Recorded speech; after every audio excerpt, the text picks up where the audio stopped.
So அந்த painter to lyricist அந்த சினிமாவுக்கு வந்த அந்த மொத்த அனுபவம் எப்படி இருக்குது? ரெண்டுமே லைக் பண்ணி பண்ணுவேன். வேலையாக இருந்தாலும் சரி, லிரிக்ஸாக இருந்தாலும் சரி, எதுவுமே லைக் பண்ணுவேன் நான். ஃபஸ்ட்டு சோறு போட்டது நம்மளுக்கு இந்த வேலை தான், புரியுதுங்களா? அது வந்து விட மாட்டேன் நான். நம்மளுக்கு எதனா இருந்தால் கூட சப்போஸ் என்னால் பண்ண முடியல அப்படின்னா நான் ஆளுங்களை வச்சு கூட வேலை செய்வேன். என்கிட்ட ஆளுங்க வேலை செய்கிறாங்க, ஒரு 5-6 பேர் வேலை செய்கிறாங்க. நம்ம சொன்னோன்னா அவங்க சப்போர்ட் பண்ணி தருவாங்க நம்மளுக்கு. ஸோ உங்களுக்கு கொடுக்கப்பட்ட ஒரு சுச்சுவேஷன் சொல்லியிருப்பாங்க, அதுக்கு உங்ககிட்ட சாங் கேட்டிருப்பாங்க.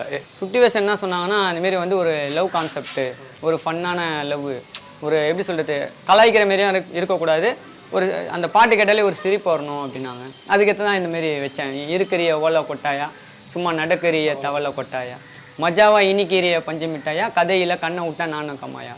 அதில் ஹைலைட்டுன்னு பார்த்தீங்கன்னா, சோஜாவா படுத்துக்குவோம் ஓமடியில் சாஞ்சி, சும்மா வாட்டமாக இருக்கிறிய வாட்டர் பாக்கெட்டு மூஞ்சி அப்படின்னு வச்சிருப்பேன் அதில். ஓகே. ஆனால் இந்த வாட்டர் பாக்கெட்டுங்கிறதும் பயங்கர ட்ரெண்ட் ஆகிடுச்சு. பாட்டோட நேமே நேமே வாட்டர் பாக்கெட் தான் வச்சு. Jayachandran Gold and Diamonds, now at Palikatnai.